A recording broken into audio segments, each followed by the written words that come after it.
Hello, everybody, and welcome to Machtails from the Cantina Live, episode number 63.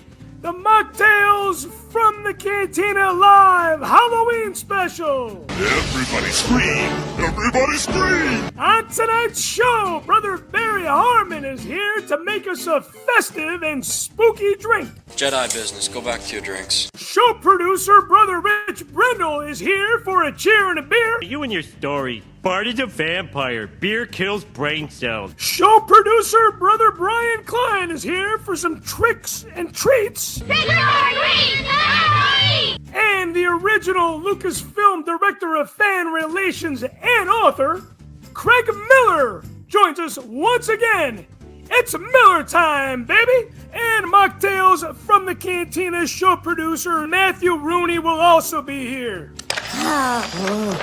What did you get for Halloween this year? I got a rock. I am your show host, Chris Mock, and also the documentarian that brought you The Force Among Us, The Force Within Us, The Walkers Among Us, and the real fans of the saga. This is Halloween! This is Halloween! Sit back, crack open a cold one, smoke if you got 'em, and we are live inside the Wampa Cave. Wampa! Let the tomfoolery and hijinks begin. Kick out the jails, motherfucker!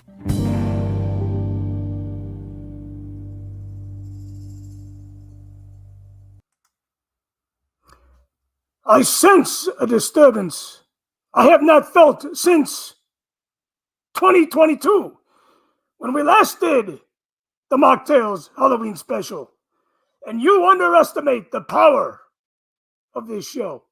Hey, happy Halloween, everybody. It is October 31st, 2024. We got a great show for you guys tonight. It is Halloween, and we are here to just have some fun. Have some fun with some good friends. We just released podcast episode number 200 today on Mocktails from the Cantina on Patreon. Thank you to the Patreon supporters. Thank you so much to the producers, and thank you guys for tuning in tonight.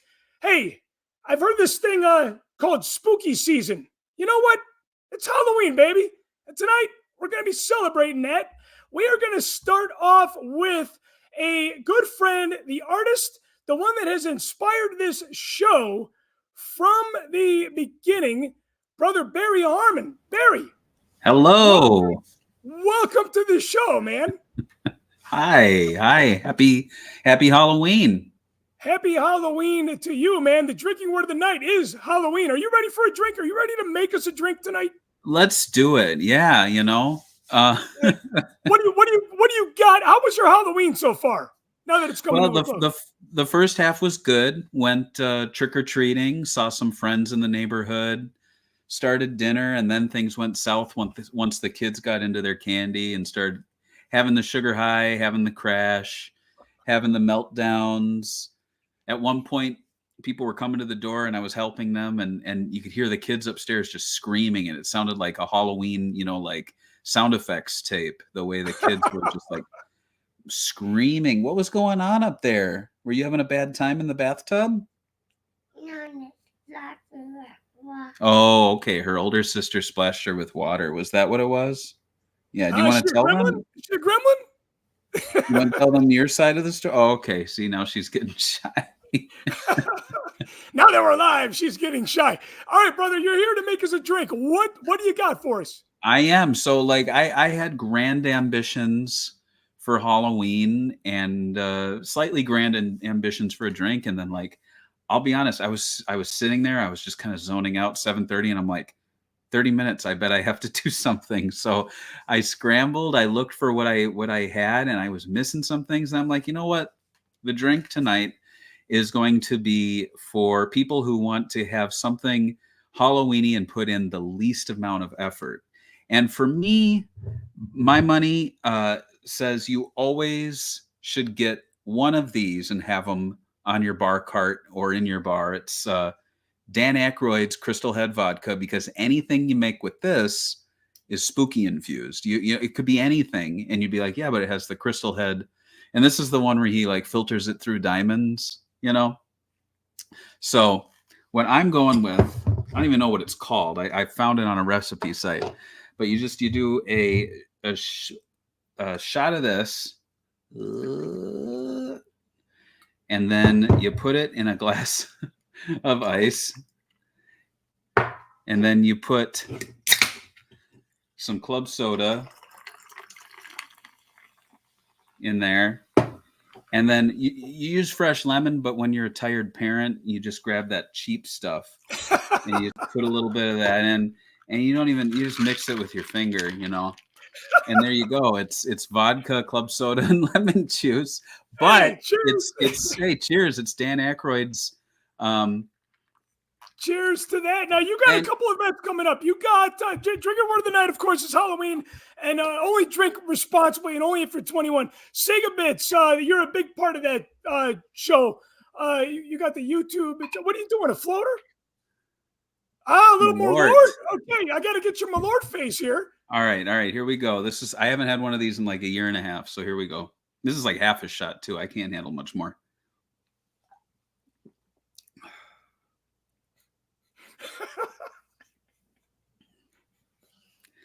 I'm going to be having acid reflux all night. Oh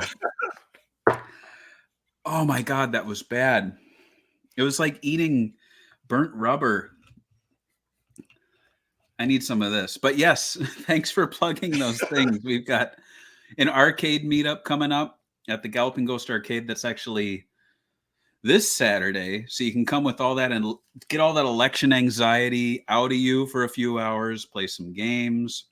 That would be the pre-election anxiety. Pre-election anxiety, the worst kind. Pre-election anxiety. You guys are doing video game contests. You're doing meetup. Everybody, $25. You can play the whole entire day.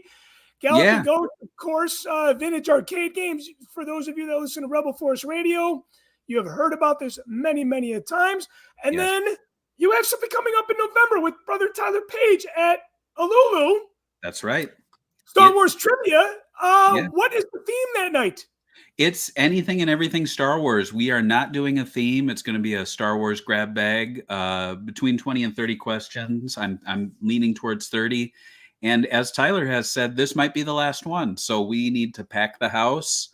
We need to make it worth our while. Otherwise, if we're sitting there and a tumbleweeds are blowing through, what's the point?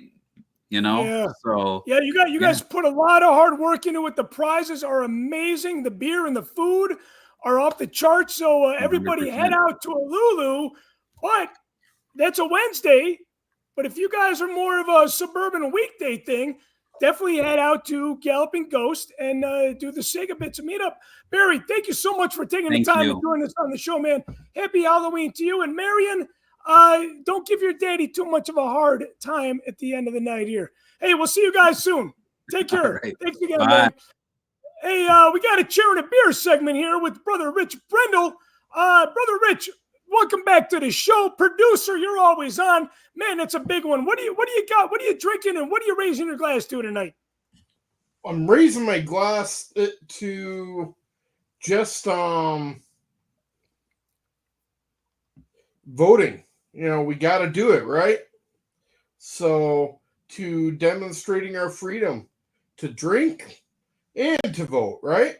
So amen to that, brother. Amen to that. What are you drinking? This is actually kind of a adult nostalgic thing because you introduced me to this. But it is a Wisconsin beer. This is the Whole Hog Pumpkin Ale. Hey, pumpkin ale. I'm drinking the All Hallows Eve treat. It is an Imperial chocolate peanut butter stout. So it's very much in line with that. We should mix the two together. Vote. Get out and vote, man. Get out. Tuesday's the last day to do that. Yep. Cheers.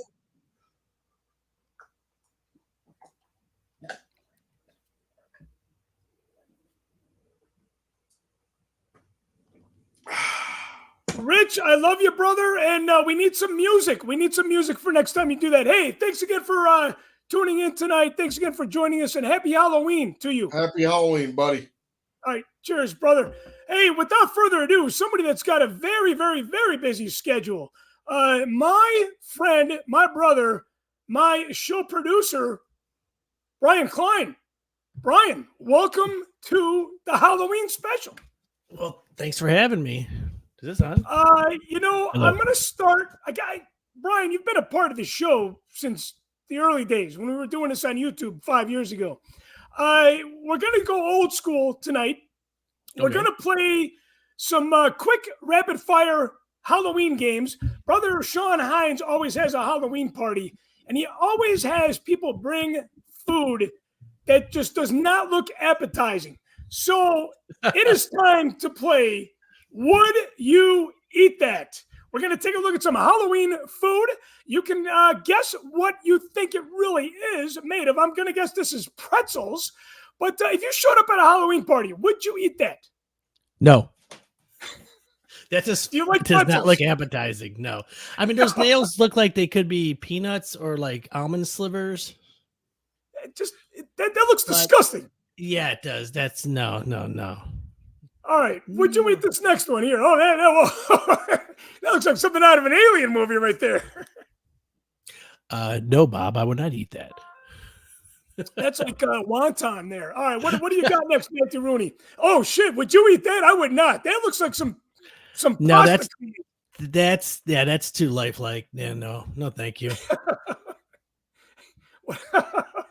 What about the skinless face right here? Get rid of the olive eyes, then maybe. Would you eat the crackers at least? Oh yeah, I mean they're Ritz crackers, so that's fine. Now, let's say you show up at this Halloween party starving. Okay, what about this? Looks like dessert. I'm gonna guess. I'd eat that even if it was, there's always room for dessert. You could be full. Having a 7-year-old and a 10-year-old here, it's always, oh, I'm so stuffed. You want some ice cream? Oh yeah, I'll have some. I thought you were stuffed. Well, I'm regular food stuffed. I'm not dessert stuffed yet. Come on. Yeah, there's always room for dessert. Yes. There's always room for dessert. All right, I think that was our last item. So, Brian, you're going to walk away from this party pretty hungry, I'm guessing. Or on a sugar high from eating all those spider cookies. All right, this is a game that we've played on Machtails before. Would you rather? Okay, would you rather? Halloween edition. Would you rather watch a Treehouse of Horror or It's a Great Pumpkin, Charlie Brown? Great Pumpkin. That's actually what we just watched. I just got done with it 2 minutes before I jumped on here. Oh, it's such a classic, man. Such a classic. And Treehouse of Horrors, you got 35 of them or something to choose from. I mean, some of them are good. Seasons. No, what one you got to add to it is people don't think about it as much. It came out about 5-6 years ago. Is the David S. Pumpkins holiday or Halloween special? Remember that? You remember David S. Pumpkins, the Tom Hanks character from Saturday Night Live, where he just showed up on the. No, oh my God, it's hilarious. I do not, because I was not an SNL guy until much later. But yeah, Great Pumpkin. Oh no, the David S. Pumpkins thing was maybe 10 years ago. It's just a short little. It's a short little like 5-minute sketch, and then they made an animated half-hour special on it about 2019, I think, maybe 17. It's hilarious. Just check it out on YouTube. You can see both of them. I will check that out. Yeah, especially if it's animated. Brian, I know you're a theme park guy. Would you rather spend a Halloween night at Universal Studios or Disney World? Disney. Yeah. Have you because you could always go to Galaxy's Edge that way too. So. Yeah, right. It all comes back to Star Wars. Okay, would you rather be the protagonist, the hero from Halloween 1 and 2? Obviously, Donald Pleasance there on the left. Mm-hmm. He was the therapist that was obviously more than a therapist. He could handle a gun quite well. I always thought he was a cop. Trying to take down the almost immortal Michael Myers, or the film that scared the shit out of me to this day. I still have dreams about it. Halloween 3, Dr. Dan Chalice was trying to stop a madman from setting off these masks that innocent children would die because they would watch this TV commercial, and it would make their faces explode and melt.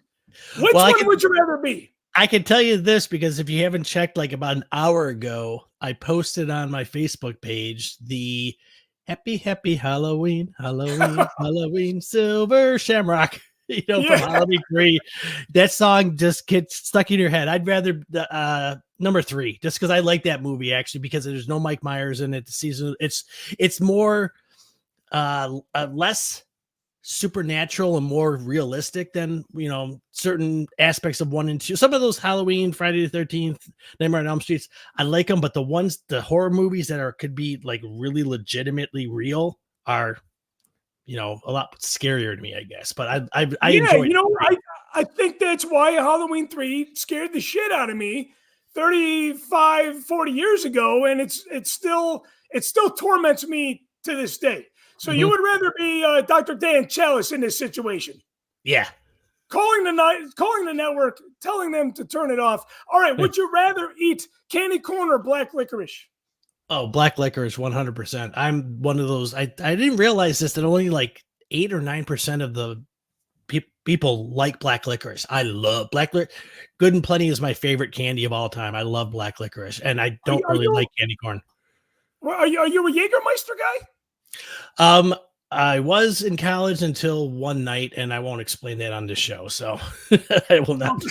I'd good Sambuca I like better than Jägermeister though, because Sambuca's got that nice, the black licorice taste to it. That's a lot smoother. Jägermeister is sort of like its dirty, hillbilly cousin.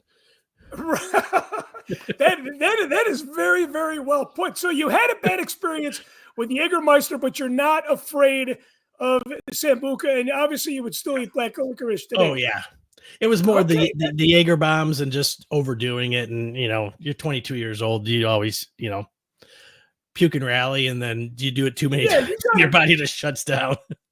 You got to call it a day at some point.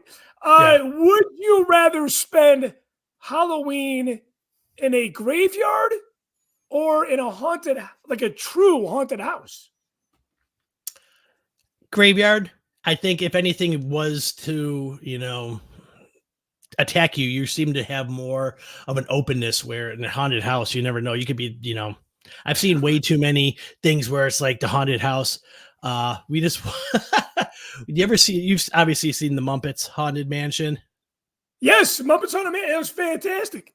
Yeah, where they're just like walking down the hall, and then they keep walking down the hall, and they keep. It's like stuff like that. Always with a haunted house, like they're like even if it's haunted or not, like it's just you never know what's happening. When you're out in the graveyard, it's sort of out in the open. You got the moonlight there, so you can run out of the graveyard. You can't run out of a haunted house because the doors could stay locked.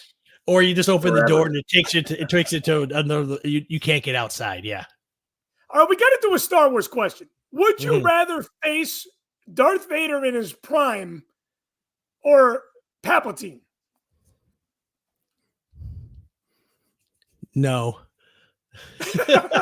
I think if I had to, I would choose Vader, because I think I would get my ass handed to me by both, but Vader would probably do it nice and swift, and you die easy, where Palpatine will sit there and toy with you, just keep zapping you every once in a while to get to the point of death, and then maybe even like use that Darth Plagueis resurrection power and then just try to kill you again. So yeah, I mean, isn't he not the most evil Star Wars character? He's sadistic more than anything too, is that he just no. Yeah, Vader would just be like, he's physically scary, he's mentally scary, and equally as powerful in those departments. Brian, you're my age. I want to say maybe a year or two older, or maybe younger. I want to say you're older than me, but you grew up in the same generation as me. There was, of course, the costume giant Ben Cooper. Ben Cooper, yep. Yeah, okay. Ben Cooper had some really crazy costumes. Would you wear that?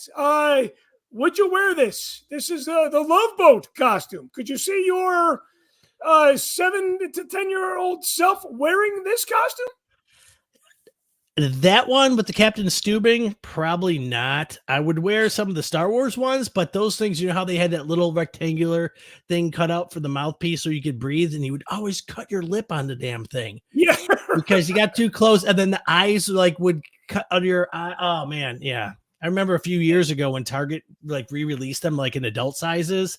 Yeah, Some of those, that's like, what I'm wearing tonight. yeah. Are the masks more comfortable, or is it still just that rough, thin plastic? No, you know what? Instead of it being an edgy plastic or like it's a hard plastic instead of a soft plastic. It's still Okay. like on my head. It's still kind of painful to wear like this. Yeah, you couldn't breathe out of it. You couldn't see, like I said, you get that little part where the mouthpiece was, and a little part might even like cut, like open on the mouthpiece. So now it's actually sharper, and then it would be like, oh man, and then your lips would bleed. And yeah, no thanks. They were cool though. I still got about maybe 8 or 9 of them in my boxes at home.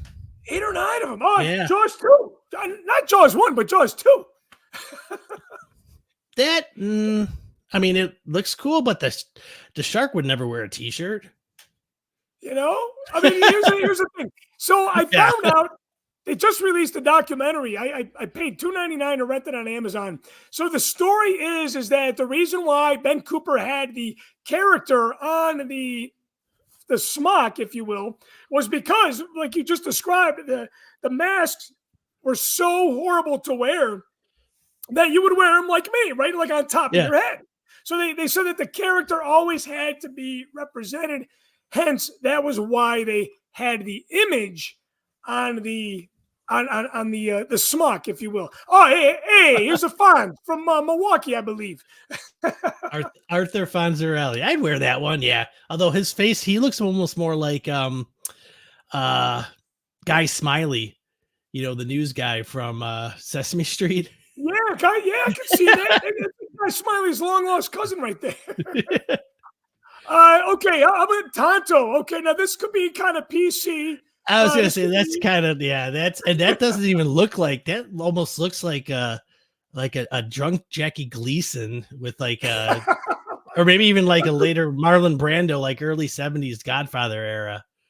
Could you get away with wearing that today? The electric company. That was it. Bill Cosby. It was either Bill Cosby or Morgan Freeman. I think Morgan Freeman was the main guy. You know I think they were both on electric company, but Morgan Freeman, I want to say, was he was a regular. Company. He was a regular. Yes. Yeah. Would you wear that? No. You know what that kind of looks like though? It almost kind of looks like what's his face from the Cosby Gang though. If you took the hat and pulled it down, made eye holes for him, you know, the not Mushmouth, but was it Mushmouth? You remember Fat Albert and the Cosby Kids? Yeah, animated show. Fat Albert did a Halloween special. I used to watch that every year. Okay. You know what? Last question for you is now everybody talks about Die Hard being a Christmas movie. There's been debates left and right over that. So my question for you, Brian, is E.T. a Halloween movie? As much as Die Hard is a Christmas movie, it takes place during the time, but it doesn't necessarily. I mean, it's not one of those ones. I made a joke. It's not a joke, but I have a Fandango at home. It used to be a Voodoo account where I have all my Christmas movies, right? And I've got all the, you know, the Rankin Bass stuff and the typical Christmas movies in there, Elf and this, but I also put Die Hard and Gremlins in there because they take place during Christmas time. Yes, totally. At least E.T. has it's not a Halloween where that is the main focus of the movie. It takes place during it, but I think that has more of a Halloweenish feel than Die Hard has a Christmas feel to it. You know, if you take out the Christmas trees and the building in Die Hard, it's sort of like, or the whole premise, if he was just trying to get home to his son's, you know, bar mitzvah or something like that, then it's not a Christmas movie then, right? So, yeah, right.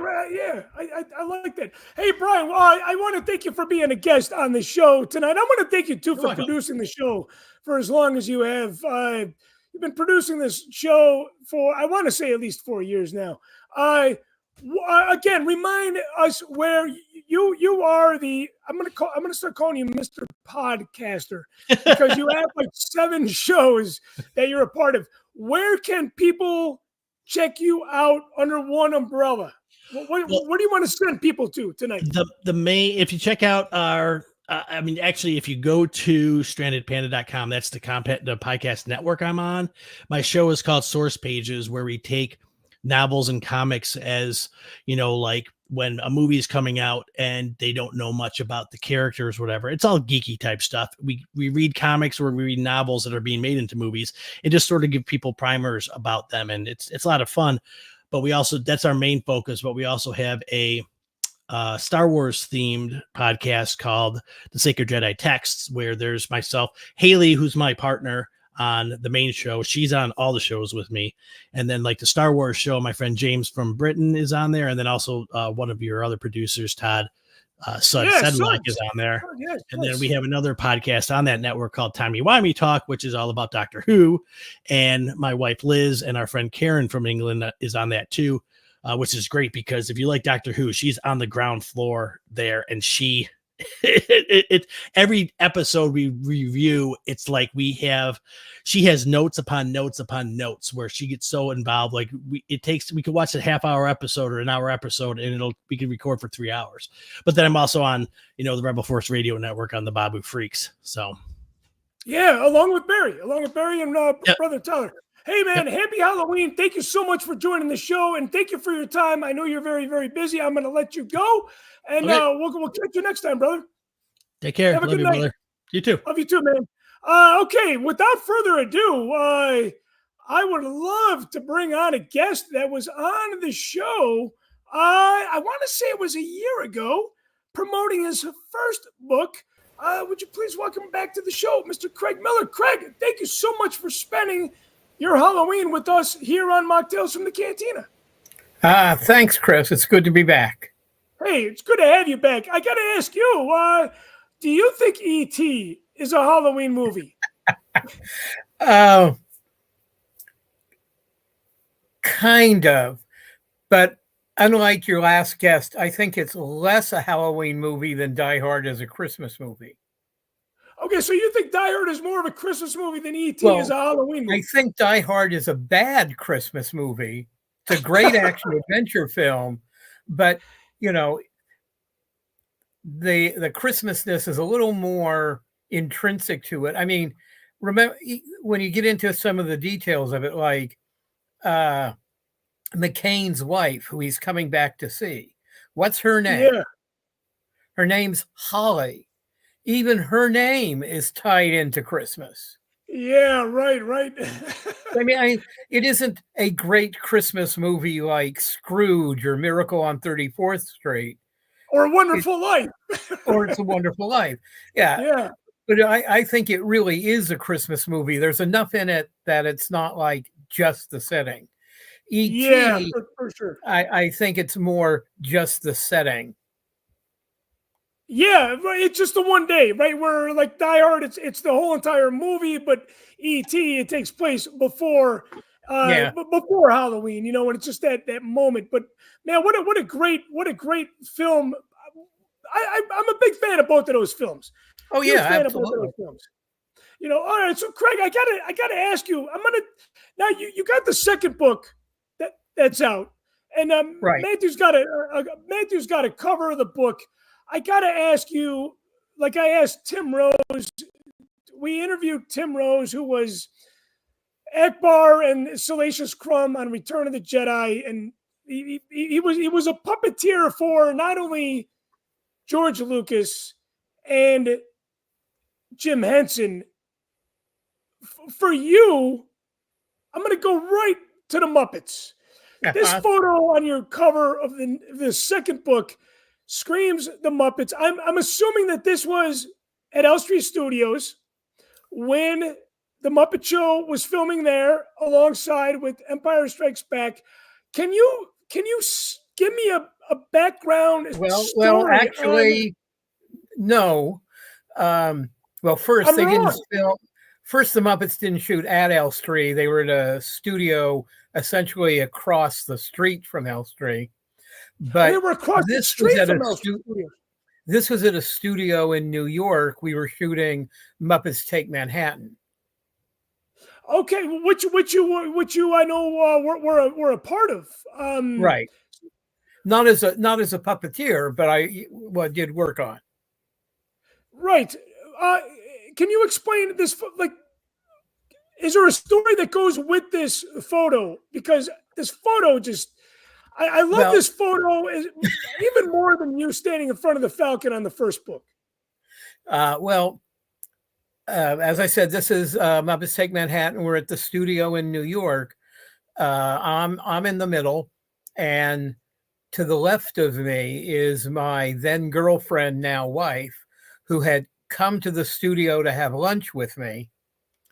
And we broke for lunch. We were shooting this sequence, which is one of the big musical numbers from the end of the movie. And the company broke for lunch, and Jenny was standing to the side of the stage waiting for me. And Jim Henson had met Jenny when we were working on The Dark Crystal, which did shoot at Elstree Studios, but he had met her, so he knew who she was. And when we broke for lunch, he came over to say hello, and he asked her a question that no one on earth has ever said no to. Would you like your photo taken with the Muppets? So she, of course, said yes. The guys and the puppets were because we had just broken, were still on stage. And I called the unit photographer over, who took a few photos of us, all essentially this pose, just people were looking slightly different directions. And it's a great photo. I have it framed up on the wall of my office, and I used it on the cover of the new book. Yeah, it is absolutely amazing. So you went from working with George to working with Jim Henson. I'm a huge fan of both. I'm probably even a little bit more of a fan of Jim Henson. I've always said I've loved the Muppets a little bit more than Star Wars, and I know that might be blasphemous to some of my viewers, but that's just the way it is. It's hard not to love both of them. And actually, there's a Star Wars connection in that, of course, I worked with Gary Kurtz a lot on Star Wars and Empire, and when he and we became friends, and when he was doing Dark Crystal, he produced Dark Crystal with Jim. He asked me to come over and work on Dark Crystal. I had left Lucasfilm and was now an independent marketing consultant. So I spent a year and a half working on the Dark Crystal, and I got to know Jim quite well. And he asked me to continue. Gary wasn't involved with Muppets Take Manhattan, but Jim asked me to stay on and work on the marketing of that film. And so it is a Star Wars connection for me from one universe to the other. Yeah. Now, would you say I hate to put you in this situation, but would you say that you liked working with one more than the other, and who would that have been? Well,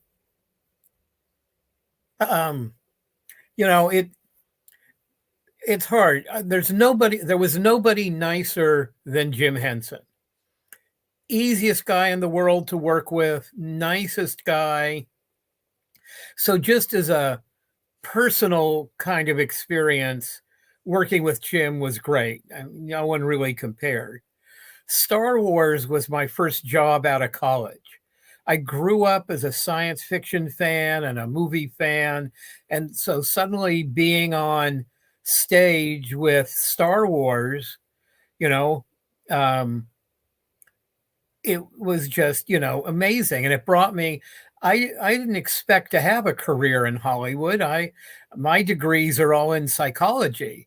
I just sort of stumbled into a job on Star Wars, and I've been in the movie business for the last 45 years. because of it. So, and of course I met great people. George was good. Gary was a friend, through all of his life. I worked with him on a bunch of pictures. A lot of other people from the Star Wars universe, still friends with, I'm still involved with, because I used to operate R2D2 for things like Sesame Street and commercials and stuff.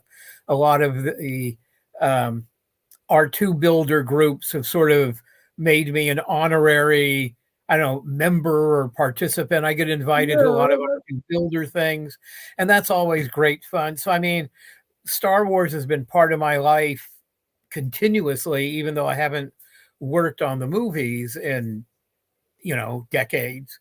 So, I love both of those universes. Would you say that Star Wars has changed your life, and how so?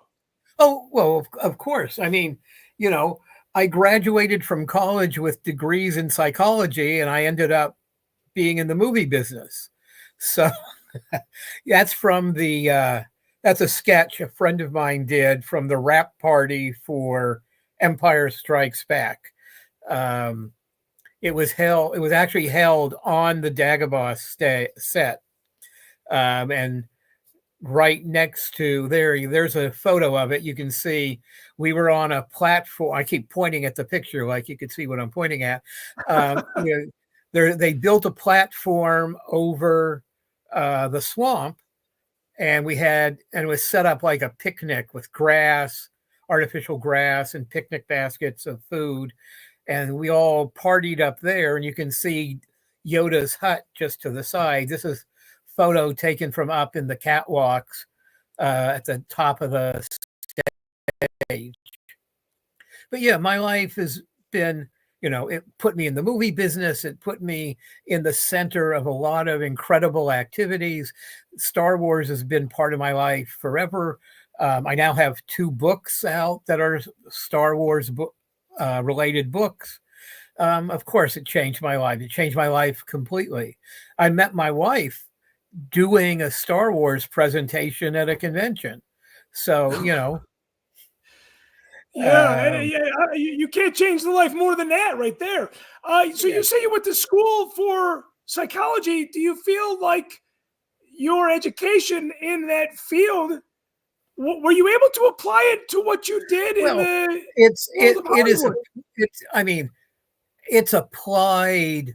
It's not applied directly. It's not like, now my degree, there are many types of psychology. What most people think of is clinical psychology, where you got someone on a couch and you're telling them, you're talking about their problems. That isn't the area I was in. I was in what's called social psychology, which is all about testing, doing tests and doing research and marketing and how you get in, the clinical psychology is how all of the different stimuli, all the different things that you encounter affect you as an individual. Social psychology is how an single stimulus affects a big group of people. So that's what they do studies, and they find out, if you paint the factory this color, you'll get better results from the employees, and that kind of stuff. So so I may, in terms of marketing, in terms of now the last 25 years I've been writing television, making use I'm making use of psychology sort of indirectly, not directly. But yeah, absolutely, I have used it. I haven't worked as a psychologist, but I've made use of what I learned. So you made use of what you learned, and you kind of ended up in a field of work that I guess you weren't expected to, but obviously had changed your life. I want to talk to you about your role, the fan relations role with Lucasfilm. You're kind of, I always think of you as like the prequel to my good friend Dan Madsen, right? Dan, I was on a panel with Dan at Star Wars Celebration a couple years ago, and Dan called me the godfather of Star Wars fandom, which was kind of well said. But yeah, I was brought on. Well, I got involved with Star Wars actually before the movie came out, because back in the 70s, first, science fiction was not popular. We forget that today because every other movie is science fiction and or superheroes. But in the 70s, science fiction was thought of as stuff for kids. And it was hard to market, and they couldn't market it the way most movies got marketed back then, which was you get big articles in magazines like People magazine or something like that, and you get your stars on talk shows like The Tonight Show. But it was a science fiction movie, and no one had heard of anybody in the cast. Alec Guinness and Peter Cushing, if they were known in America, it was for horror movies. It wasn't for any of the other stuff they did. And Mark and Carrie and Harrison were essentially unknown, so you couldn't book them. Charlie Lippincott, who was running marketing for Star Wars, brought me in to consult with him because he knew about fandom. He wasn't part of fandom. He just sort of knew it existed. And I helped him figure out where to go to do things with fans, the publications, the conventions. A year before, or nearly a year before Star Wars came out, Charlie was going to science fiction and comics conventions like San Diego Comic-Con and the World Science Fiction Convention, doing slideshow presentations. And we had an exhibit room at the World Science Fiction Convention, and we were doing things with comic book shops, science fiction shops, all that kind of stuff to get word of mouth building a year in advance of the film coming out. And, we all know about how the Star Wars opened in 32 theaters, and there were these huge crowds where nobody stood in line for things back then. It wasn't like, Line Con today where people were in line for big movies 3 days in advance and camping out. If you were waiting for, it was 2:00 and you weren't waiting for the 3:00 screening, you were waiting for the 6:00 screening. That was weird in the 70s. People just didn't do that. And we had those huge crowds for Star Wars, which was all based on fans and their word of mouth. And then local news covered it. TV news, newspapers covered it, going, what's this Star Wars movie that's getting these huge crowds standing in line 4, 6, 8 hours to get in to see it?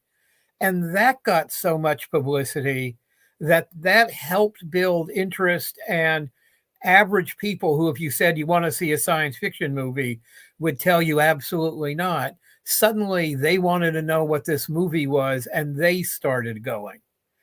So, I mean, all of that Charlie came up with and I was part of planning is what made Star Wars that big success in the beginning. And of course, the fact that the film was great and everybody loved it.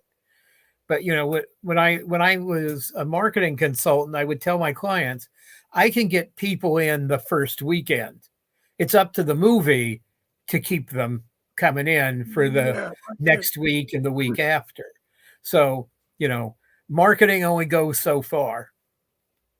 Do you think that Star Wars is alive today simply based on the fan base alone?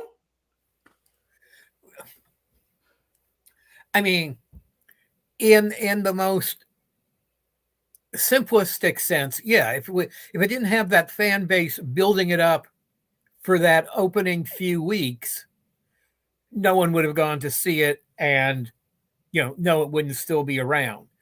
But it was the movie itself and the sequels, Empire and eventually Return of the Jedi, building up and building an audience and converting all of those people who, if you ask them, would say they didn't want to see science fiction into people willing to see science fiction.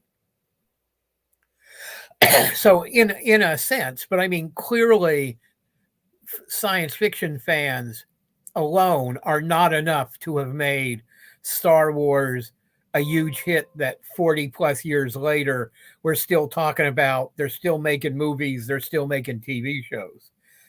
Fandom alone would not have done that, but that was the catalyst that got it to where it could. Because I mean, if you look at all the films that you have been a part of, and I don't have your resume in front of me, but I know you've been, for example, you've worked with Jim Henson, you've worked on Ghostbusters, you actually worked with John Carpenter, and it is Halloween. Right, I worked with him on The Thing.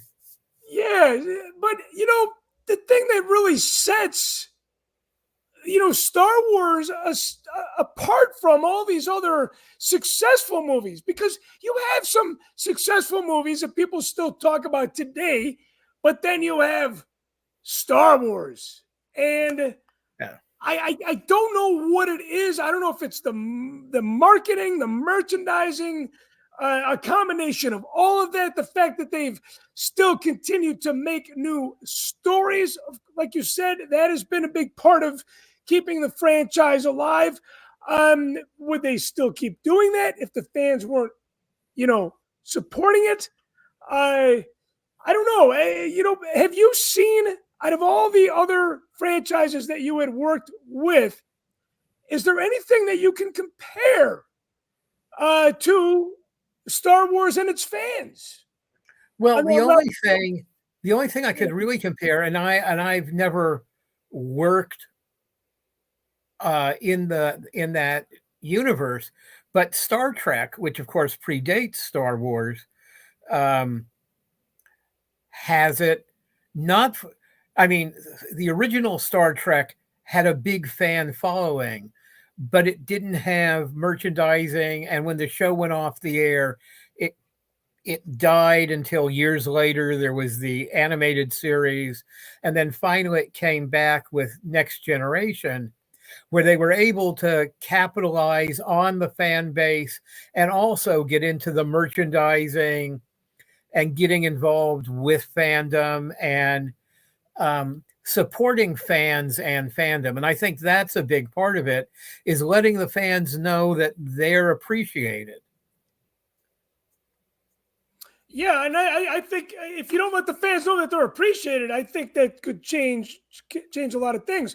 Now, you wrote 2 books about your Star Wars experience, your Hollywood memories, your Hollywood experience. What is your? This is going to be hard for you to answer, I'm sure. But do you have one? Make it a top 3. Favorite memory of yours working on all these different film projects? Oh gosh, I mean, it's hard. I mean, so much. I spent 3.5 years with Lucasfilm on Star Wars and Empire, and that was just amazing. I learned so much doing it because it wasn't like I'd been working in the movie industry. I learned on the fly. I had a lot of people who trusted me. I mean, I started out, I guess I proved myself because it was a small company. So it wasn't like today where you got 9,000 people and your job is, exactly this little tiny wedge of things. We were, a dozen people kind of thing. And I was hired to be part of the publicity team and to have a specialty of dealing with fans and fandom and creating the official Star Wars fan club and writing the newsletters, Bantha tracks for that, and doing all that stuff. But then my role kept expanding because we kept needing more stuff. And I contacted Sesame Street and said, "Hey, would you like R2 and 3PO to be on it?"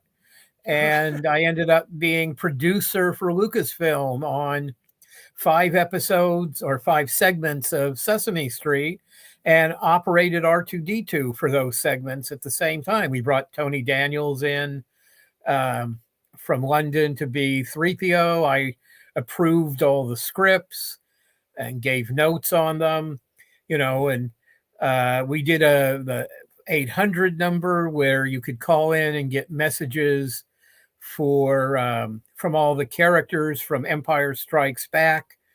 Yeah, and that is all on YouTube right now, correct? Yeah, that's all, yeah. You can see all of that on YouTube. You could listen to the messages that, I guess that was really my first script writing these answering machine messages for Luke and Carrie and the princess and Darth Vader. So if you called up the number and you would get a message from one of them about something that would be happening in The Empire Strikes Back once it opened. Yeah, and you know what? The fact that you had found I heard an interview with you saying that you don't have the master tape, but you have your original recording of this. And the fact that this has come to life, and I know you did I believe it was the interview with the Entertainment Weekly. I mean, this stuff, like you said, in the past has gone viral, and it's so great that this, recording of yesteryear has become made available to us once again. And I know you did the recording at Harrison Ford's house. Now, this is Machtails from the Cantina, so we need to kind of keep it in line and in theme with what we have going on in the show here. On your Amazon description of your first book, it said that you had lunch with Harrison Ford at a Sunset Strip place. And the way that I read it was that somebody rolled a joint while you guys were having lunch. Yes.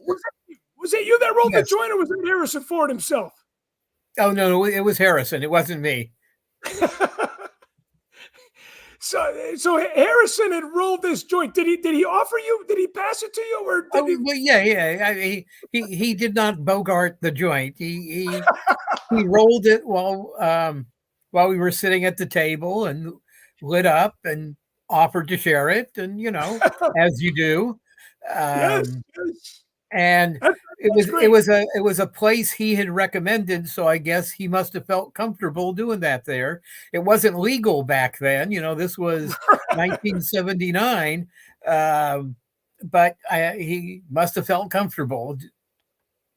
So now, so you're on the Sunset Strip with Harrison Ford. I need to ask you, because I know you, if I'm not mistaken, you're residing in California. Yeah, I live in Los Angeles. Okay, do you have any Rainbow Room stories for us? No, I no Rainbow Room story. I had recently seen a documentary on the Rainbow Room, and man, what a legendary place! It's just full of stories.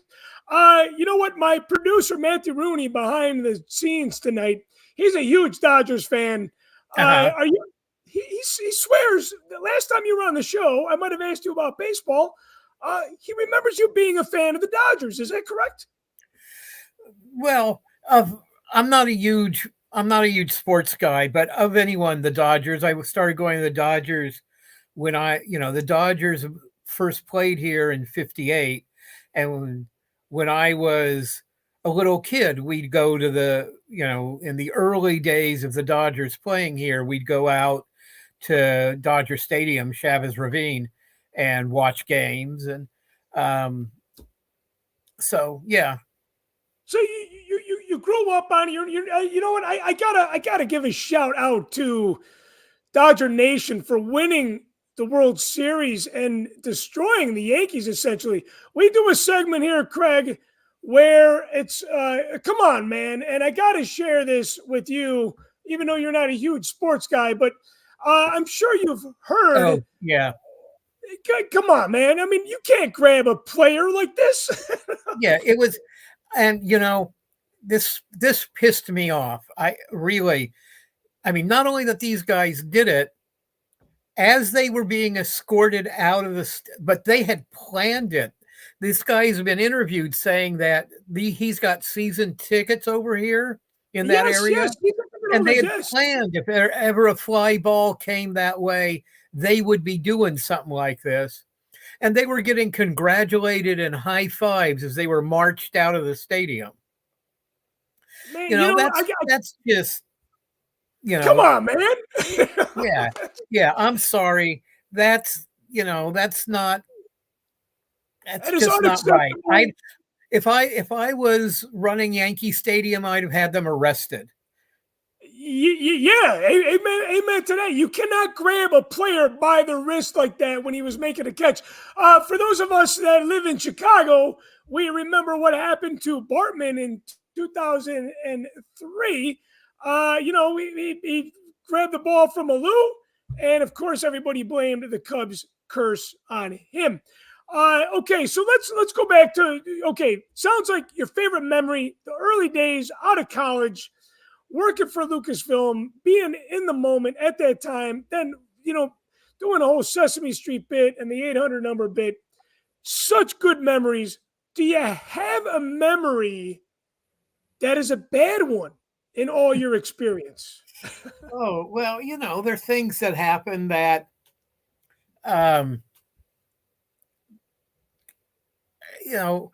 people who are just, jerks and you don't want to deal with, or things you try to do and they don't work out. But, I'm not I don't dwell on that kind of stuff. Everything isn't perfect. You go on and, I had someone who was a publisher, who was an editor in a magazine who I was friends with. And I told him I would try to get him some stuff from Star Wars for his magazine. And I told him I didn't know if I could because it was before our real release date, but I'd see what I could do. And then he got incredibly pissed off when I couldn't get it before the embargo date for him. And, because you guys giving all the Starlog, man. Well, he wanted to do, this was something that would have been before Starlog. Okay. Before that Starlog rumor story we did. But, I just couldn't get approval to do anything before the embargo. And he got pissed off and he stopped being friends. And it's like, okay, I told you it couldn't happen. It couldn't necessarily happen. And then he scheduled it, and then it was like, suddenly it's my fault. It's like, I'm sorry I lost a friend. I thought he was a good friend, but these things happen. But mostly, good experience. It's like, as a writer, you start working on projects and shows get canceled or they don't get picked up. Or people want, like you said, people want favors, and you can't always please everybody all the time. Yeah. And it becomes one of those things where it's like, hey, man, I'm sorry I can't help you out.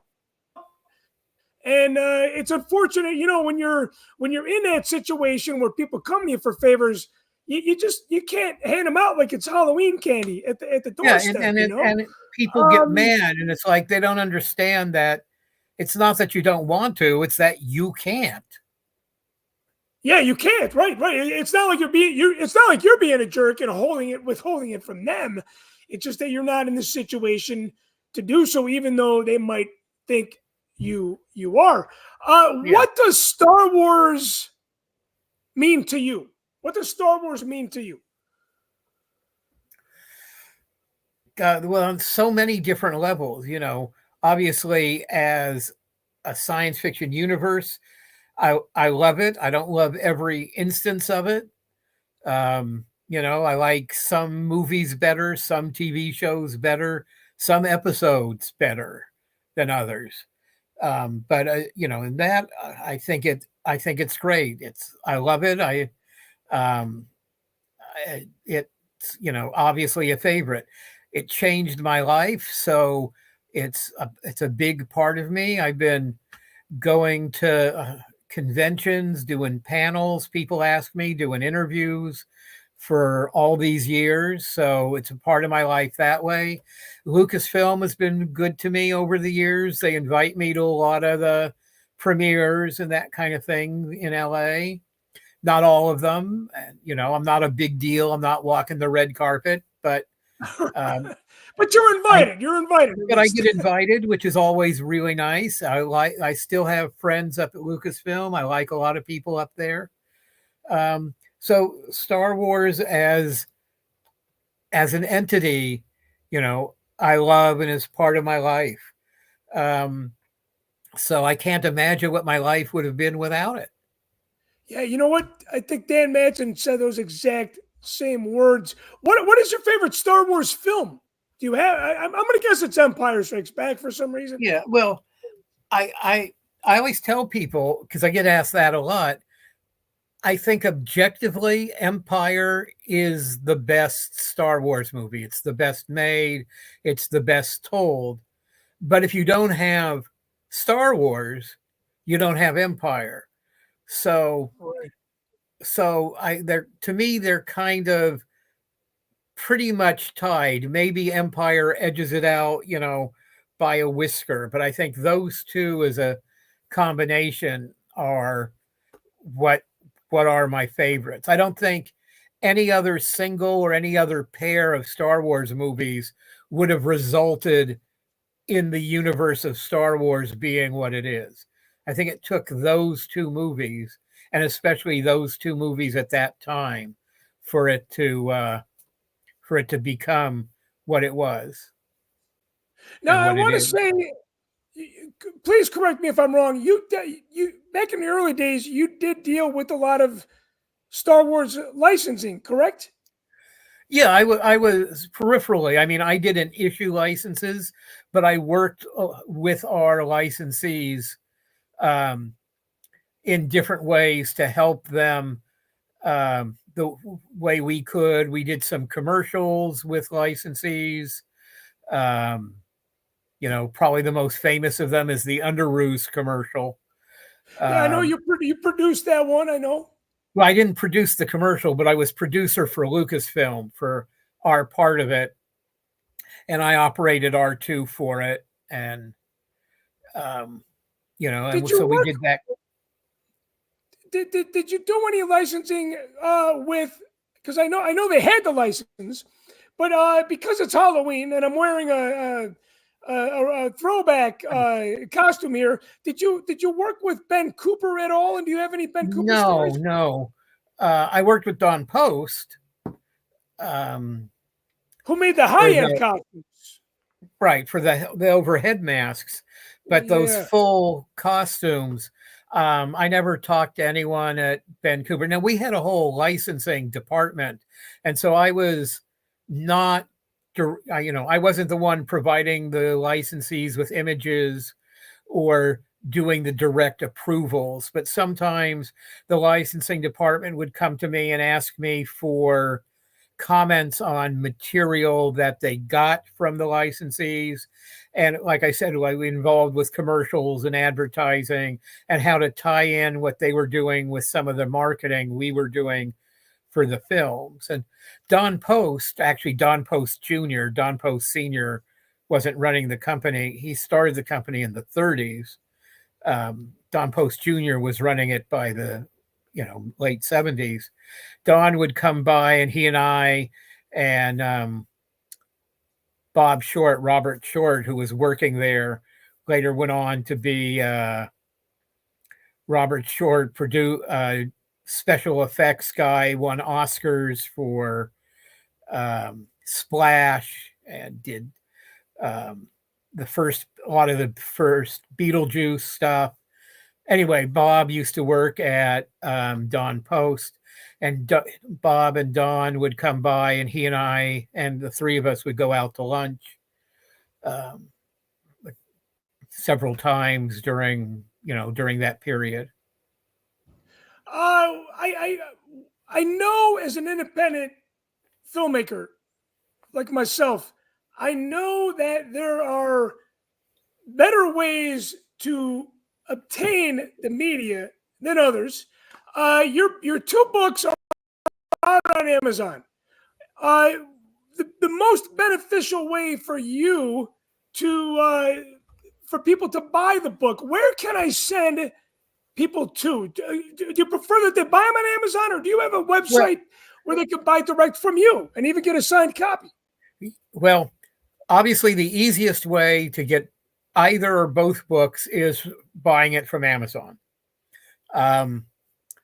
People can contact me. I don't have a website, but they can find me on Facebook. That's the easiest way to find me. And if you see the cover of the first book, the banner on my Facebook page is that photo of me in front of the Millennium Falcon. Yes. But they contact me on Facebook. I'm happy to sell them a copy for cover price, plus shipping, no charge for signing it. And I'm happy to sign it to them and send the copies directly to them. But that's, I'm not really in the business of selling it, but a lot of people have contacted me and I've signed and sold, and I do go to some conventions. I was just at LA Comic-Con and San Diego Comic-Con before that. I'm not going to be at Celebration in Japan, but a few different shows a year I go to. And if I'm not mistaken, you are usually with our good friends Richard and Sarah from Skywalking Through Neverland. You've done a lot of stuff with them, correct? Sometimes we've appeared together, but they're good friends. I've been on their show and we've done things at the same shows together. Sure. Yeah, and I love Richard and Sarah. Yeah, they're really great friends of mine. Really wonderful people, and I know that they are based out of your neck of the woods as well. So it's they're in Southern California. Can network and do that sort of thing. You know what? I want to end the show on just talking a little bit about your involvement, because it's Halloween. I would not ask you if you were on the show again. When you come on the show again, I will not talk to you about your experience with John Carpenter.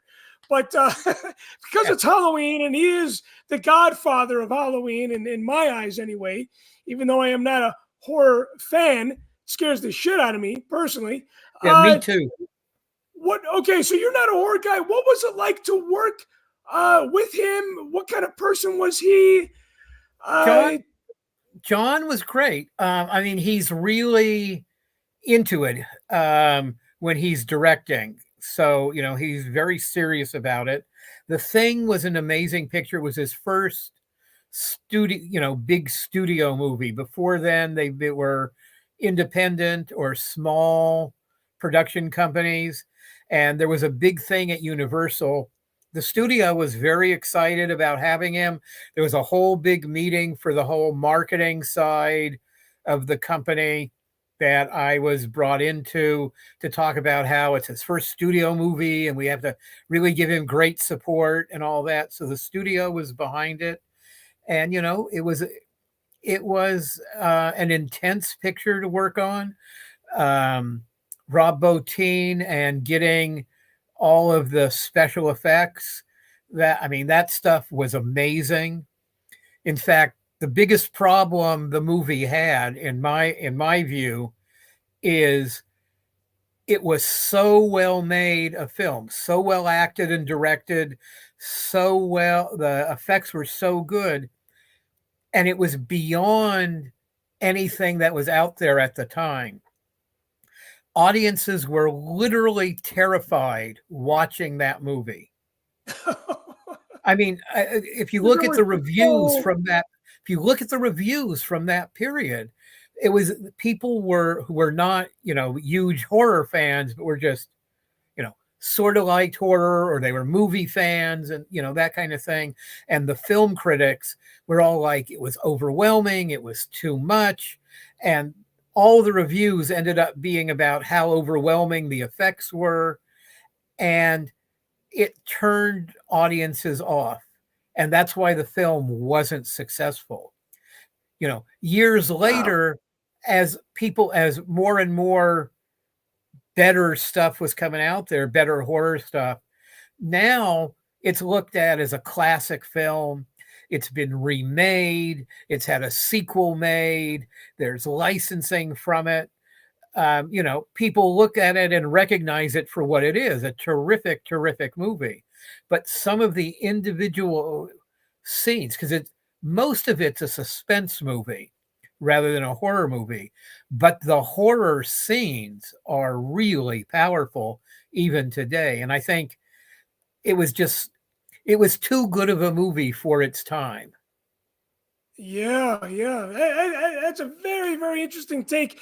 I feel like John Carpenter is, like I said, he's the godfather of the modern day horror genre. Oh yeah, look at all of his films. All of his horror films. They're the litany. Any top 10 horror list is going to be filled with John's movies.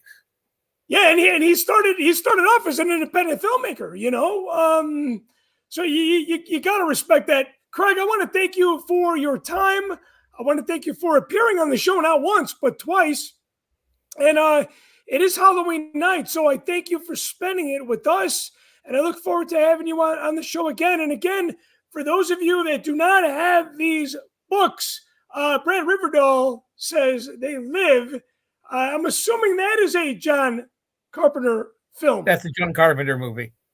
Another classic, I am sure, if I was a fan of the horror genre. But again, if you guys don't have his books, head over to Amazon, buy them both there. They're very, very, very reasonably priced, especially for the amazing read and a lot of great photos in these books too. Craig, any convention appearances that you have coming up in California? The only thing I have coming up at this point, I just did LA Comic-Con a few weeks ago. I've got LostCon, which is a small science fiction convention, coming up Thanksgiving weekend at the LAX Hilton. I'm doing that. And I don't know I don't know offhand what I'm doing after that until San Diego. Well, I'll do WonderCon and San Diego Comic-Con, but I'm sure I'll be doing other stuff as well. And if there's a show that wants me to come out, I have slideshows I do from each book, and happy to do stuff and happy to go and appear at conventions. I appear at a lot of shows over the years, just not going to as many as I used to, because it's just such a hassle these days. Yeah, I can see that. We got to get you out to Nashville at ICCCon. That is just an amazing convention. I've heard great things about ICCC, and if they want to invite me, I'll be happy to come down. You know what? I'm at least gonna remind Michael Havens that you are available and how important you are to the Star Wars fan community. I think you appearing there at least once would be so beneficial, not only to yourself but to all the fans that are there. That'd be great. So again, Craig, thank you so much. Have a happy Halloween, and we will see you next time. Thanks again. You too. Thank you, Chris. Happy to come back anytime. You're welcome. Cheers, man. Hey, I want to thank all my guests for being on the show. Producer Brian Klein, producer Rich Brendel, brother and artist Barry Harmon. I want to thank Matthew Rooney, brother and producer working hard behind the board. And of course, Craig Miller, our very, very special guest of the evening. We really need some music to send us out, but we don't have that capability. I want to thank you guys for tuning in. Brad Riverdale, Christopher White, Andy from Miami, producer Andy from Miami, and the list goes on and on and on. Dale from Denver as well.